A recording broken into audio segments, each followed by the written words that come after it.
Broadcasting live from the Witherbloom campus on the plain of Arcavios, this is Tap Tap Concede. Welcome everybody to Tap Tap Concede. My name is Graham. Joining me is Cameron. Hello. And Nelson. Hi there. And today on the show we're going to be talking about more Strixhaven, because that's what's happening right now. And some other stuff as well. We'll be talking about some art whoopsies, I guess. One a little bit more of a whoopsie than the other. And, whatever else comes to mind, I suppose. But first, a reminder that the show is brought to you by Card Kingdom. Do please check out cardkingdom.com/LRR. Great place to buy your cards. Pre-order your Strixhaven right now. I went to pre-order a box, and then I remember they can't ship sealed product outside of the US. But if you live in the US, you can pre-order a box, and I can just pre-order the singles that I want from the Mystical Archive. So I got that going for me, which is nice. And of course, you can let them know that we sent you, and you'll get a little 1-inch button. And I think we're still on mute, but it's on the bubble. It could be any day now. So I don't want to make any promises about what button you're going to get. You'll get a button. You'll get a button for sure. And our show and everything that we do is brought to you by you and your kind support of our Patreon at patreon.com/loadingreadyrun. Thank you always. Let's start with the art stuff, actually. So big kind of, as big as these things get, so buzzing on social media last week. Scandal. Oh, sure. Drama. Yeah. The shade of it all. Yeah. I mean, to be fair, this is like really bad. I don't want to downplay artistic plagiarism, but it's just like everything gets cranked up to an absolute 11 on Magic Twitter, and it's very exhausting. Yeah, I don't want to downplay any wrongdoing of any kind, but I also don't want to downplay how excited everyone gets about it. It's very true. I think people were just happy to have something that everyone agreed on, which is rare. So basically, James says it's Magic's boat in the Suez Canal. It's something everyone can get on the same side of. Yes. Yeah. Nice work, James. Nice work. Good job, James. Yeah. So an artist on Twitter who has posted work on DeviantArt and who has previously tried to apply at Wizards put up a video showing a comparison between a piece of Nicol Bolas fan art that they did and the Japanese art for Crux of Fate for the Mystical Archive. I think it's just the regular Crux of Fate. Oh, I'm sorry. Yes, of course. English Mystical Archives Crux of Fate. Yes. Yeah. And basically showing that while the body position is a little different, it's essentially a trace of this person's Nicol Bolas like head and arm and everything. And then once that was brought up, then people realized that the Ugin that this Nicol Bolas is facing off of is essentially from Raymond Swanland's actual Magic card art of Nicol Bolas, with like the wings changed and things were sort of moved around. And it was really weird because the artist is Jason Felix, who's been working for Magic for a decade, and by all accounts, and boy did people look into it after this accusation was made, has never done something like this before. Like, you look at all of his previous artwork and there's no sort of examples of this. And people use artistic reference, certainly, but this was a little more than just reference, and it was this is bad. I mean, this was basically just tracing, which is not okay. And we were sort of talking about it and going, the only thing that I can imagine, which is not an excuse, is that Jason Felix was up on a mad deadline and just basically took the easy way because was under a lot of pressure, which is not an excuse, but that's the only way that I can imagine that someone who's done dozens of Magic cards over a decade would suddenly make this kind of massive F up. And apparently that's what it was. He posted to his Twitter a couple days later. Cool, because Magic posted first. They're like, we have an official statement, right? Yeah, the official statement was basically the only statement that they could have made, which is like, we're aware of it and we're looking into it, so we'll get back to you, which is fine. And then Jason Felix posted essentially what I just said, which was like, I was under a lot of pressure and I did this and I shouldn't have, and I've never done it before, and I massively screwed up, and I'm contacting these artists and I apologized to them personally before making the statement, and the money I received will be going to them, and I'm sorry and I hope you forgive me. And that, so that was the entirety of that drama. It remains to be seen if Wizards continues to work with him, because that's not like the apology was a very good apology for a very bad thing for an artist to do, and I don't know if that's something one can recover from professionally. Yeah, I mean, generally, I like his work. So super prolific artist too, right? Like almost 200 paintings or something. Yeah, I'd like to see more work from the artist who was plagiarized. Sure, yeah. Sweet picture of Nicol Bolas, right? Yeah, pretty cool dragon. Yeah, cool dragon. I want to agree. Like, I think that professionally, plagiarism is really bad. Like, should be pretty damning. But on the other hand, if Wizards wants to draw a line, we're like, you can cheat and we'll give you a suspension to come back. But like, if you're abusive to other humans, like you're out and you're gone for good. And I'd be okay with that too if they want to like have that as their rule for artists. Fine with it. Yeah. Yeah. And that remains to be seen if that's going to be the angle that they take on it. Presumably, Jason Felix will have already been working on stuff for future sets. And Wizards hasn't said it one way or another what's going to happen going forward. But yeah, I guess we shall see. Even the most egregious cheat, well, not the most egregious, but there's plenty of cheating you can do that results in not a lifetime ban of playing Magic cards. So there is sort of room, at least in the rules, for rehabilitation. Like the idea that you will not always be cheating, right? Right. Mm-hmm. So yeah, it's neat. Like every time the cheating, I'm looking at these two things as kind of the same. I hope that's kind of a clean analogy for everybody. I know it's not exactly the same thing, but in my mind, I don't see much difference between like the story of Jason Felix and the story of, well, I don't want to compare any other cheater in Magic, but like someone who cheated at cards. Like it does seem like the same kind of thing where, well, this is, I could win by trying hard and continuing to go to tournaments and like waiting patiently for my shot, or I can just like try to hurry it up and cheat, right? And like he was also low on time. So I see some similarities there. Anyways, if there's allowed to be room to grow past this kind of mistake, then I think there should be. I think our society in general is not great at figuring out what you're supposed to do once you've caught someone and you want to punish them, or you want to like, acknowledge that their thing that they did is bad. We can exile them permanently, and that's kind of the only like clean way to satisfy, our desire for punishment or whatever. Yeah. I mean, I just hope that we're able to rehabilitate or come back from this problem. Yeah. I like the idea of the artist who did the work getting paid. That's sweet. I think that's probably, that's pretty equitable. Hopefully, they get a nice fat paycheck from this. And I don't know, maybe also we have a look at, or Wizards has a look into what kind of expectations they have of artists and avoid, hopefully nobody else gets pinched like this. Yeah. Yeah. Like is it maybe a case where like Jason Felix has been doing art for Wizards for so long and like maybe has multiple bosses or whatever and has to work for like a bunch of different people producing a bunch of different sets, and they're all like, get me the art tomorrow. Like, yeah, I have no idea what these people's lives are like. Yeah, I don't know either. The other, frankly, much more entertaining art sort of whoopsie of the week is regarding art on two of the Japanese Mystical Archive cards, specifically Ephemerate and Memory Lapse. And they're both by the same artist, Yumiko, and they're a very similar style because it's the same artist. And it turns out that the art has been swapped by accident. And if you look at them in a vacuum side by side, you can sort of imagine how easy that would be because they're both very similar in subject. It's like very ethereal looking women in a traditional sort of painterly style. You note that the art that should be on Memory Lapse has a woman pouring through pages of a book, and that sort of maybe relates a little more to the Memory Lapse than Ephemerate, which is much more sort of like a dance or a spell cast or whatever. Yeah. But if you look at the Memory Lapse art, what was intended to be the Memory Lapse art on the Japanese Mystical Archive, and the Memory Lapse art on the English language Mystical Archive, that's when you realize, oh, these are the same. This is the same art brief. It's a woman with her blue hair going up into the sky looking through pages of a book. Yeah, right. Yes, you're absolutely right. That's neat. I hadn't put that together yet. Yeah, I only just noticed that yesterday. I was like, oh, wait a minute. Yeah, that totally makes sense. Because I was, for a time, I was like, I don't know if they needed to say this. They probably could have gotten away with it. But as it turns out, it was the artist on Twitter that was like, oh no. Right. What happened? They noticed. They were like, they did the wrong one on the wrong, And then, so yeah, basically Wizards was just like, we screwed this up. Sorry. And then I think that they said that the cards on Arena, like the digital versions, will, just to avoid further confusion, will reflect their paper printings. I like that. I think that's fine. Yeah. But this is just a clerical error, right? This was just like, yep, got the two pieces of art from this one artist. One's for Ephemerate, one's for Memory Lapse. Those look good. We're done. Yep. Yeah, I mean, probably partly like, so, it's a clerical error, but normally the clerics or whatever at WotC are pretty strong about these kind of moves. Like they have a great reputation for not doing any kind of printing mess ups or typographical errors most of the time. Yeah. And this was a big project, and probably there's other people besides Jason Felix who are just like working to the bone lately, trying to make sure Hasbro makes as much money as humanly possible every day.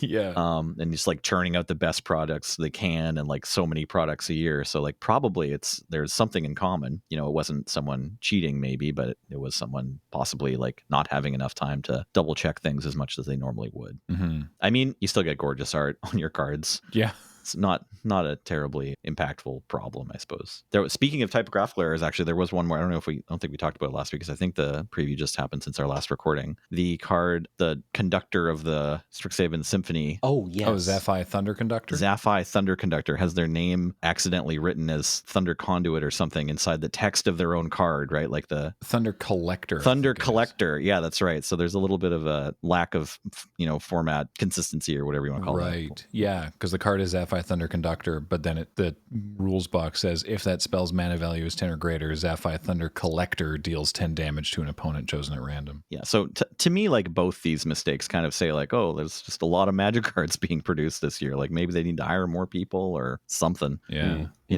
It's neat that both these mistakes happen in the same set. Yeah, Thunder Collector, definitely not nearly as good of a card name as Thunder Conductor. Also, it doesn't make sense. I wonder what happened there. I wonder if that was just like someone was like, yep, Conductor, and they were writing it down and just wrote Collector because it's a more common word. The tweet reply I saw was, damn it, autocorrect.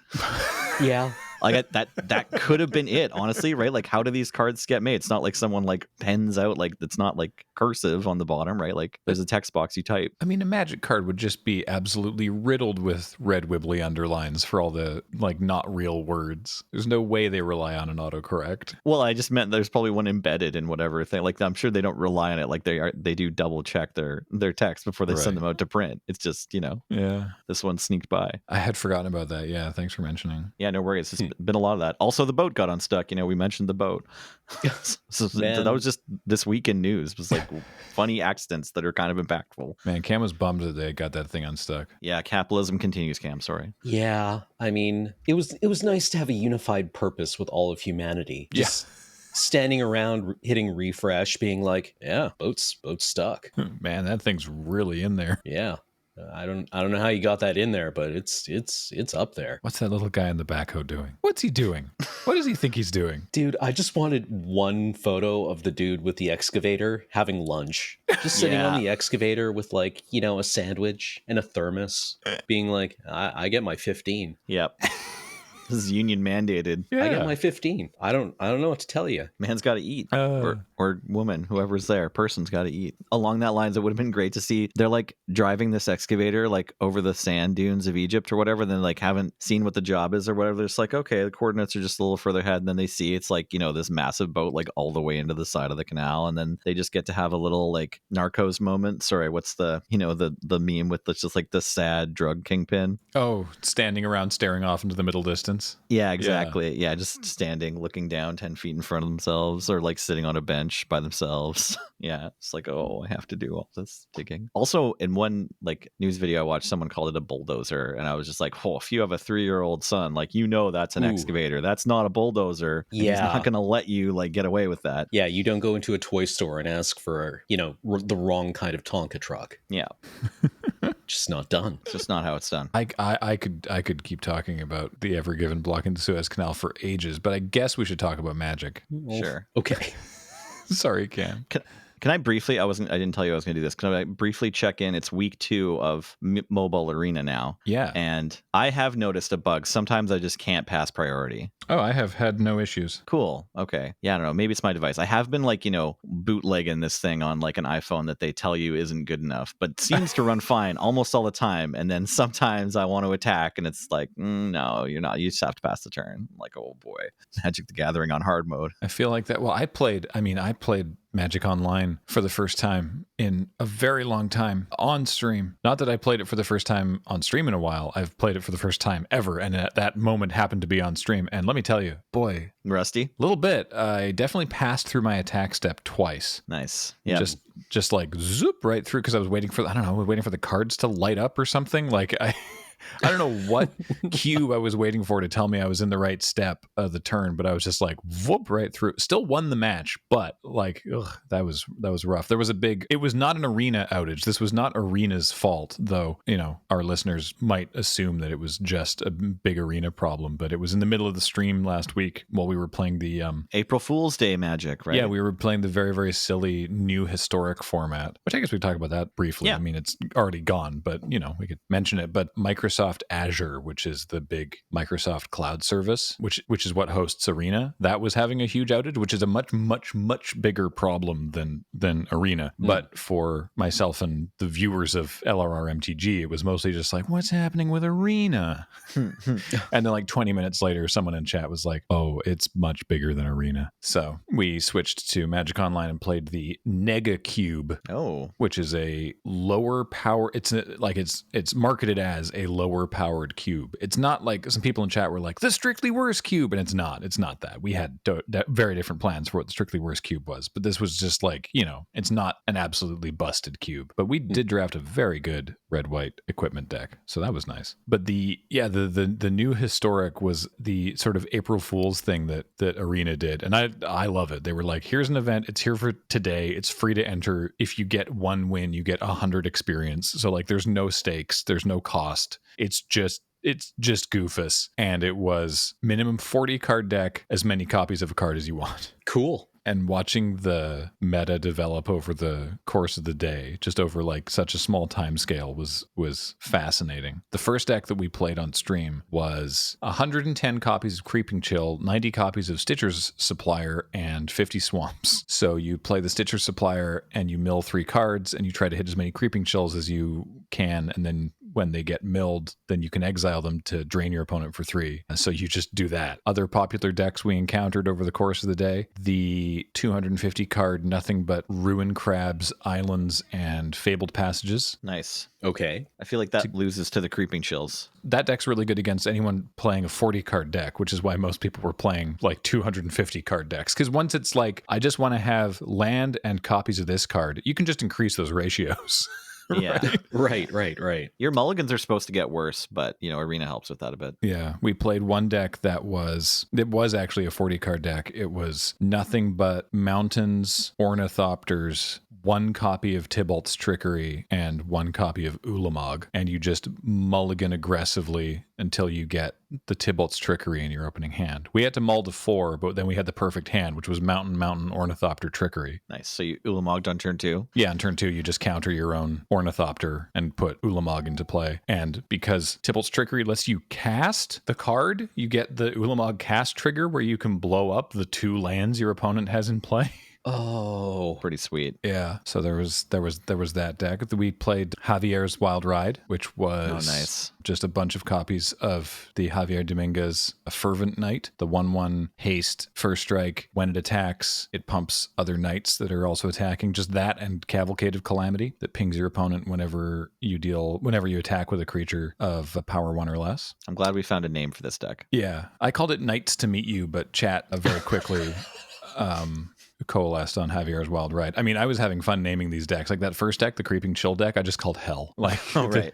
Yeah. I was just naming these decks terrible things. What else did we see that day? There was some really interesting stuff. Nelly, what was the Runed Halo one that you did? That deck was miserable. Yeah, so I also played Creeping Chill Stitcher Supplier first. I saw a tweet from, I want to say one of the SCG judges or something. I saw one from Ronway Go Back. Okay, I think I saw a different one, but people converged on this deck anyway. So I tried Swamp, Creeping Chill Stitcher Supplier, and I immediately lost my first game to Runed Halo, I think. I lost like 6 or 7 of these games before I won one. I like really had to put my head down. So I remember losing to Runed Halo. I lost to Goose Oko, and Pathway, also with the Supplier deck because they were just a little faster than I was. It's also, I mean, the Supplier Chill deck, you have to roll the dice a bit, right? And then eventually I built, just after playing against another Runed Halo, I pretty much copied, I want to say 10 Halos, 13 Lost Legacies, and 2 Gaia's Blessings and 15 Godless Shrines. So the Gaia's Blessing is just like in case they aggressively mill you out, you have a chance to get back in. It won't work if they play the ley line. And then the Halo obviously is to stop what they're doing. Runed Halo just gives you protection from 1 card. And then Lost Legacy is deck destruction. So a bunch of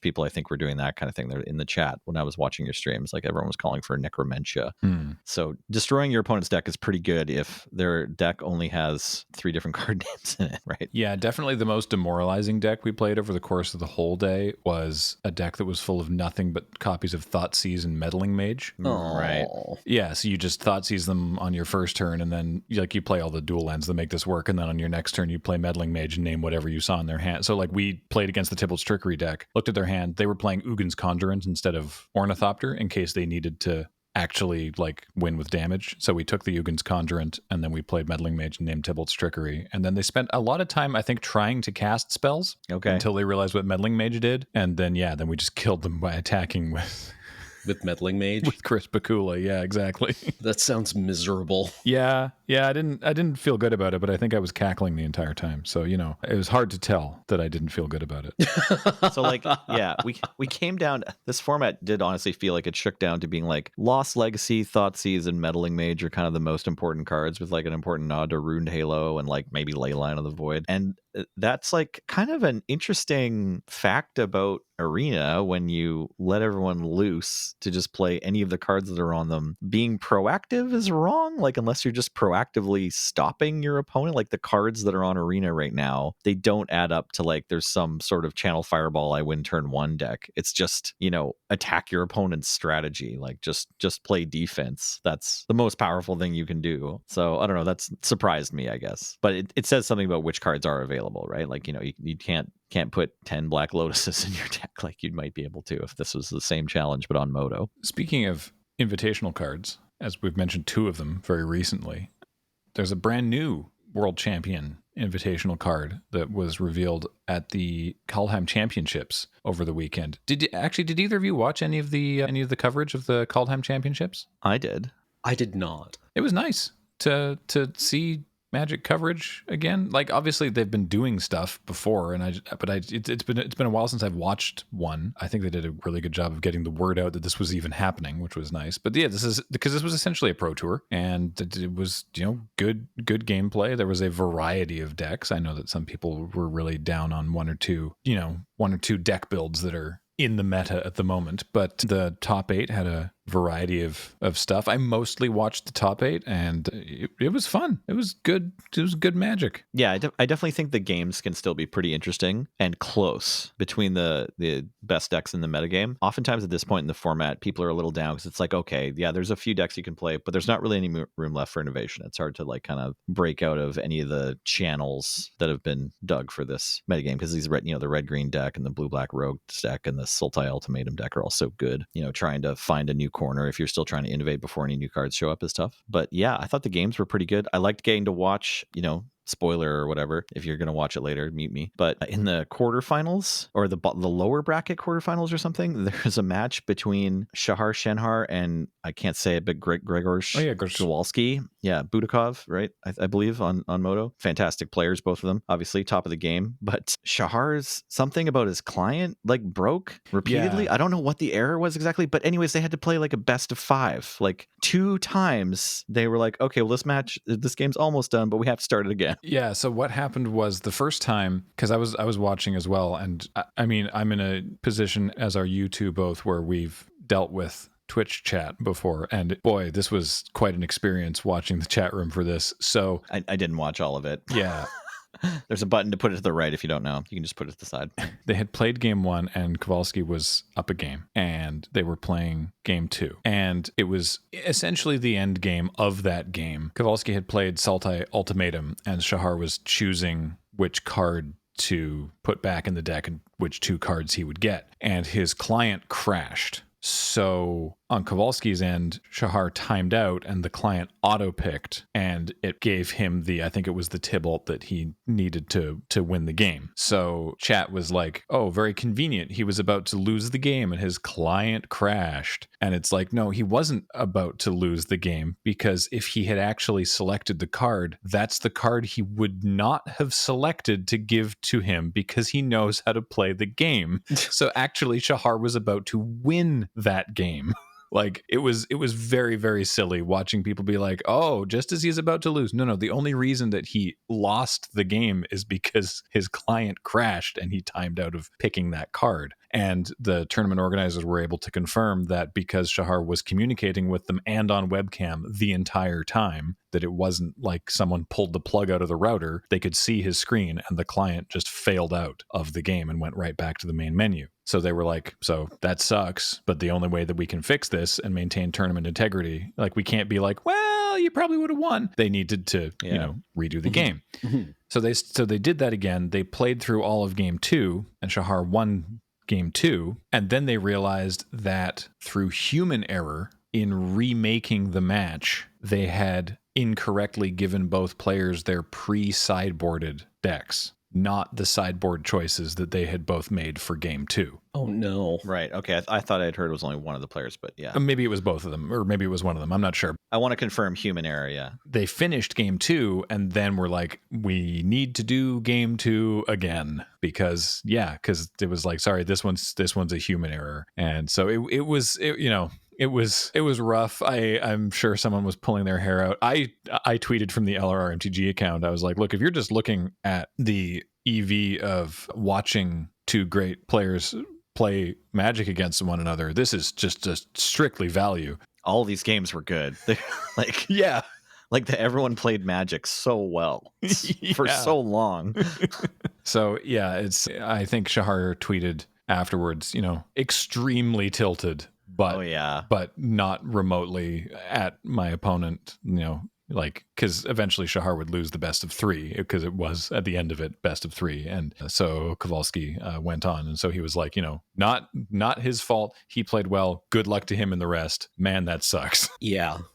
I'm still trying to get my head around this first crash. So, because I thought, I didn't realize that the client was crashing, and I thought Shahar was just in a kind of miserable spot against the first ultimatum. And it's like, do you give them the time walk with 2 birds and the 6/6, or do you give them the 2 threats, but then you get to untap? I honestly don't remember the specifics of the gameplay, but I remember that it was really tight either way, and this was Kowalski's basically last ditch. And as long as Shenhar didn't give him the Tybalt, right, then he had a path to victory because Kowalski would have been tapped out at that point. Yeah, so Kowalski gets to make 2 birds, take another turn, have a 6/6 haste trample, so probably get in for 14, but maybe Shahar had the life points to survive the 14 damage, and as long as Kowalski can't gain any more life, then Kowalski dies to the Colossus trigger on Shahar's upkeep. Yeah. But Tybalt prevents that in combination with the snake monster, what's the Praetor called? Vorinclex. Yeah, Vorinclex doubling the counters on Tybalt allows Tybalt to immediately exile graveyards, removing a fuel for Colossus. So, yeah, fascinating stuff. And the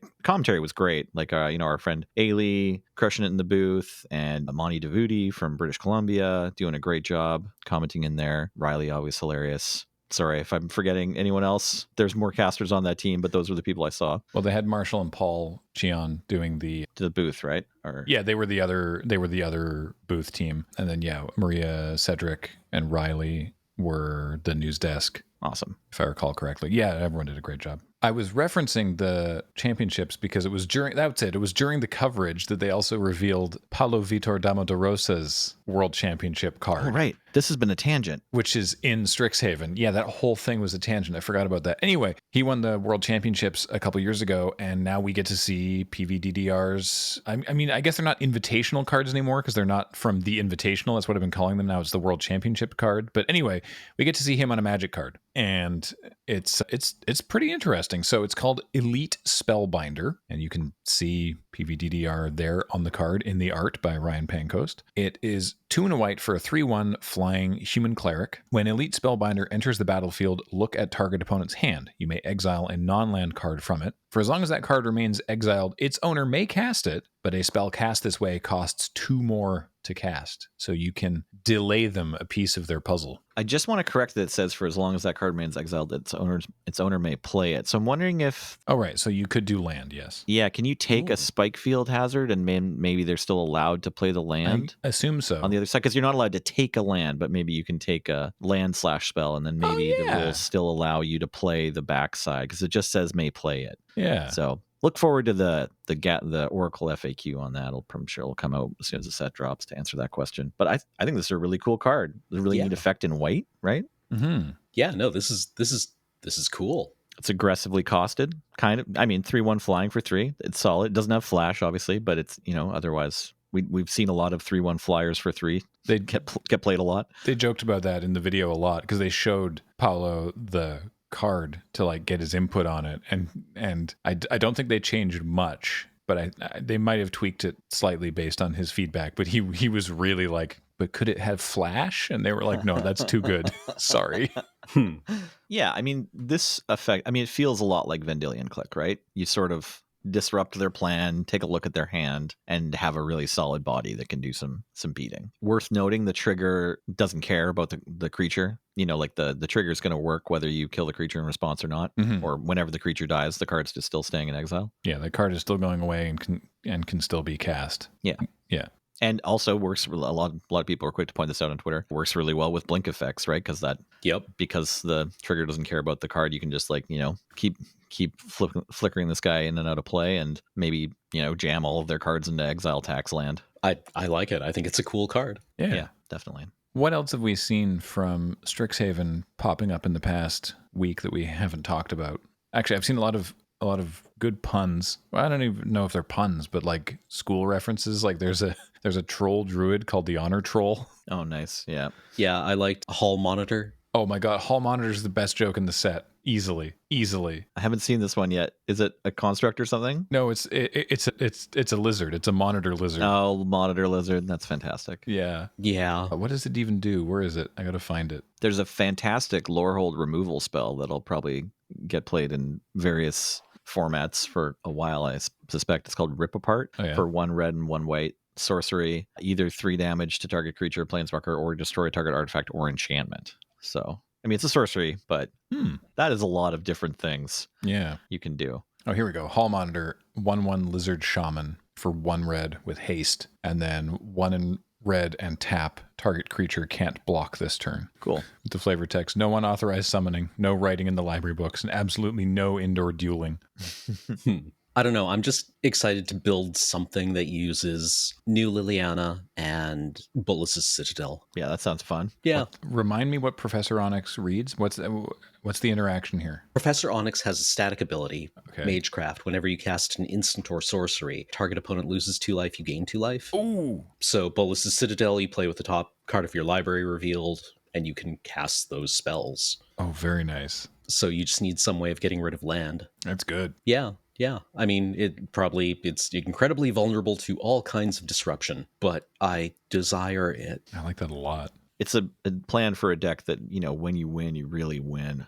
Yeah. All I need to do is land 2 6-drops, right, and then untap with them. Yeah, but the second one could cost 6 life instead if you do it just right. You know. Yeah. You're right. Yeah. There's ways. We're learning a lot more about the plane of Arcavios too. Like, who are these multi-armed lads? The Archaics? There's a lesson, Teachings of the Archaics. Did we talk about this last week? I don't think so. No. Okay. There were a lot of previews this week. It's this enormous being with 2 legs and 6 arms and a head with no eyes. And it says, mages seek out the ancient beings known as the Archaics for their boundless knowledge of history and magic, dispensed only in cryptic metaphors. What is this plane? Yeah. Like also Mage Hunter's Onslaught. Excuse me? Yeah, that seems not great. Yeah, Mage Hunter's Onslaught, 2 and 2 black, sorcery, destroy target creature or planeswalker. Whenever a creature blocks its turn, its controller loses 1 life. It's a common, right? It's, you know, black removal. And it has Zerglings attacking Strixhaven. Oh, no. So I'm like, well, what's going on in this card? Yeah, why is there a creature called a Mage Hunter on the plane with the wizard school? Like, I don't want to send my kids across the multiverse to this dangerous place. Oh, I think they're much more likely to blow themselves up or get biffed by a Prismari spell gone wild than they are to... Yeah. Statistically, relatively few students are eviscerated in the quad by Mage Hunters. All right. I've calmed down. How much are the first semester's fees again? I like this one too. Kelpie Guide. It's just it's a 2/2 for 2 and a blue. Tap to untap another permanent you control. And then a separate ability that is tap to tap a permanent, but you can only activate that one if you control 8 or more lands. What an odd thing. The flavor text is, Kelpies are drawn to paradoxes, making them ideal companions for Quandrix mages. Nice. Which is like, the fact that there's a creature on this plane that is naturally drawn to paradoxes means there's a bunch of paradoxes around? Yeah, that implies the existence of like paradoxes, Yeah. right? That's actually kind of very Destiny-like, Yeah. right? Like the wish dragons that feed on the difference between what is and what isn't, Right. Yeah. right? That implies an existence of those gradients. Hmm. Oh, I also love this creature called the Eye Twitch. Mm-hmm. It's a 1/1 flying for a single black creature type eye bat. It's just a bat with an enormous eye for a face. I think there's only 2 other eye creatures in Magic: the evil eye of Urborg and the evil eye of Omsbygor, which is, I just love that. But I really like the way that this rules line is written. When Eye Twitch dies, learn. Yep. Is like an imperative, right? Like I assume it's like a reference to like dissecting it. They mentioned that, yeah, that it's a potion ingredient, right? Mm-hmm, But it's just like, this creature dies and you will learn from it.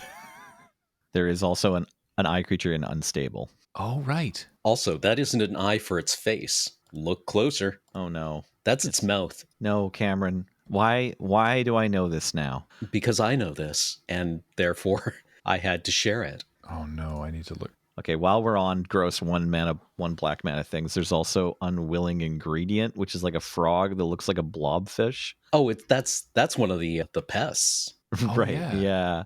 Yeah. So it's a 1/1 menace for 1 creature type frog, and then for 3 mana you can exile it from your graveyard to draw a card and lose a life. So kind of a decent little playable sort of, like, it can replace itself. Maybe not quite as good as Foulmire Knight. Like Death Touch is a lot more exciting on this kind of a card than Menace, I think, but still. I mean, I do kind of like Menace as a flavor thing on this, where people are just like, oh God, what is no. Yeah. Put it back in the pot. No. What is that? What? No, I'm not touching it. Why is it like that? It's basically like if you've ever seen the Chris Fleming sketch DePiglio. I'm afraid not. Oh, it's very good. But there's this like puppet thing called DePiglio, and it's running at him. Oh, yes, I have seen that. What a horrifying thing. Yeah, it's very good. Yeah. The 8 or more lands stipulation comes up on a few different cards. I think maybe it's like a Quandrix. It seems to be like Zimone has it. Yeah, sort of a ability, or, I'm not sure what to call it. I guess just like A sub-theme. enhanced ability. Yeah, sub-theme. Yeah, I'm looking at Scurrid Colony, 1 generic and a green for a 2/2 reach squirrel that gets +2/+2 if you have 8 or more lands. I like the idea of squirrels with reach. It's like they can climb to the top of the trees. It's fine. They can just get above the dragons. Mm-hmm. Yeah, the dragon like swoops in, and the squirrel's like, you're gonna have to come through me first. Speaking of dragons, like just next to this card in Scryfall is a 4/4 legendary Elder Dragon, Belladross Witherbloom. Yeah. So I love the idea, if you have a Scurrid Colony and 8 lands, you can just block. Like, that's cool. These Scurrids can take out this Elder Dragon. Sorry, very, very old Emrakul joke there that I still find cute. But yeah, Belladross actually looks like a pretty sweet card. 7 mana, 5 generic, and a green black for a 4/4 flying. At the beginning of each upkeep, create a 1/1 pest creature token with, when this dies, you gain a life, and pay 10 life, untap all lands you control. Do that only once each turn. So that's kind of sweet. I don't know, maybe this is Grizzlebrand. Yeah, I mean it's pretty cool. It has possibilities. Yeah. So I like that there's clearly a lot of drama going on in like the main plot. I'm just putting it together now from like, there's a card called Professor's Warning, which is a single black mana instant. You can put a +1/+1 counter on a creature or give a creature indestructible. That's irrelevant. The flavor text is Professor Auric urged the twins to prepare for the dark mage Extus, sounding very much like someone familiar with the rise of tyrants. And Professor Onyx, aka Liliana, talking to Will and Rowan Kenrith. And you're like, well, who's Extus? So then there's the card Extus, Auric Overlord. Not sure what an Auric is. The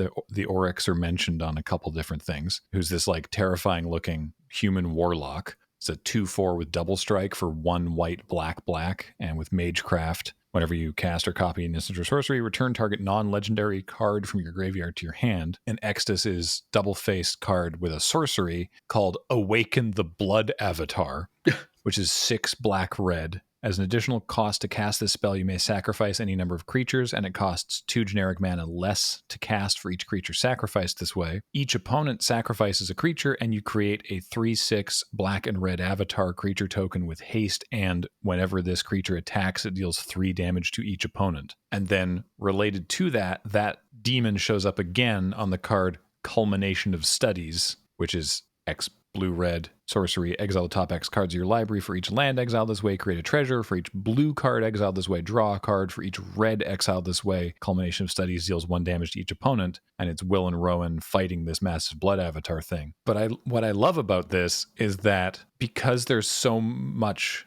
world building in the set, otherwise there's so many cards in the set, that's just like a thing happening like way off in the corner of the school. Like that's, most people don't even know or care that any of that's going on. Right? It's just like there's an entire young adult action adventure movie happening, over to the side, and we're focusing on everyone else going to school. Yep. Which, is kind of relatable. Yeah. Right? Like, Yeah. Did you hear about what happened over in the Fine Arts building last week? No. Oh, okay. Neither did I. Like, I just was wondering if you heard anything. Yeah. Because there was there were some lights. I was too busy with mage soccer. Yeah. When you're not the main character, right? Yeah. It's just like an action movie that trundles through the quad, and you're like, oh, okay. Well, anyway, I got to get over to biology. So, Hey, did you hear about that? What went down in the Quadrix headquarters last week? It's like, no, not everything is about you. yeah. I have midterms coming up. Sorry, I mentioned Mage Soccer. I can't remember what the actual name is. Mage Tower? Mage Tower is what the game is that they play in Strixhaven. And the Strixhaven Stadium card has been previewed since our last episode. It's pretty sweet. It's a 3-mana artifact that can tap for a colorless mana. Then also put a point counter on Strixhaven Stadium. Whenever a creature deals damage to you, remove a point counter from the stadium. And whenever a creature you control deals damage to an opponent, you put a point counter on Strixhaven Stadium. So you can get 1 every turn just by making mana. And also, if your creatures are attacking your opponent, this gives you another way to win. So it's like helpful if you have an opponent with infinite life or anything. But if their creatures hit you, you lose progress. So it feels like a mini game, right? So you need a creature to deal combat damage to an opponent to have the rest of this trigger. So you get a point, and then if it has 10 or more point counters, you remove them all, and then the player you hit loses the game. So you can maybe try to have some kind of untapping shenanigans and like an invisible stalker to go score the last point, or you can just, I don't know, put it in a deck that likes to attack. Sort of like Infect. Yeah, actually, I don't hate that. I do like a little mini game. Yeah. I also like how the Strixhaven Stadium is clearly the most expensive and newest building on campus. Oh, right. Yeah. Right. It's like watching college football from the United States, where they're just like showering confetti, and you know that the confetti is just shredded honors theses. Right? And people's doctoral dissertations, right? Like, this is a several billion-dollar enterprise for Strixhaven. And then there's also a school. Right. Yeah. And we had to pay at least 1/8 of what this stadium cost to build that school. Yeah. I wonder if you can get a Mage Tower scholarship. Oh, absolutely. I wonder if you can get a scholarship that isn't for Mage Tower. Yeah. Yeah. I'm really good at magic. Right. But can you do ball? Can your foot magically kick this ball? Yeah. Show me. Well, I remain very excited about Strixhaven, but I think that is going to do it for Tap Tap this week. Please be sure to tune in later this week for the Strixhaven pre-release. Ooh. Yeah. Twitch.tv/loadingreadyrun. It's going to be starting at 11 a.m. Pacific time on Friday, April 9th. We have a bunch of fun stuff planned. We're going to be doing sealed play with the pre-release kits. We've got a commander game. We've got other fun video stuff. It's going to be a blast. You're going to want to tune in for that. If you aren't able to watch live, the replay will be on this very YouTube channel, LRRMTG, both in its entirety and in its constituent video parts. And we hope that you tune in for it, because I'm really excited to get my hands on these cards. Yeah, no, absolutely. I don't know what I'm going to put together, or I don't know what I'll open, but I think it'll be sweet. If you haven't checked out our pre-release yet, it's a lot of fun. We're all going to be there. Mm-hmm. And if you're looking to get your hands on these cards, give a shout to Card Kingdom. Check out cardkingdom.com/LRR. Buy you cards from them. They're great. And of course, this show and everything we do is brought to you by you and your kind support of our Patreon at patreon.com/loadingreadyrun.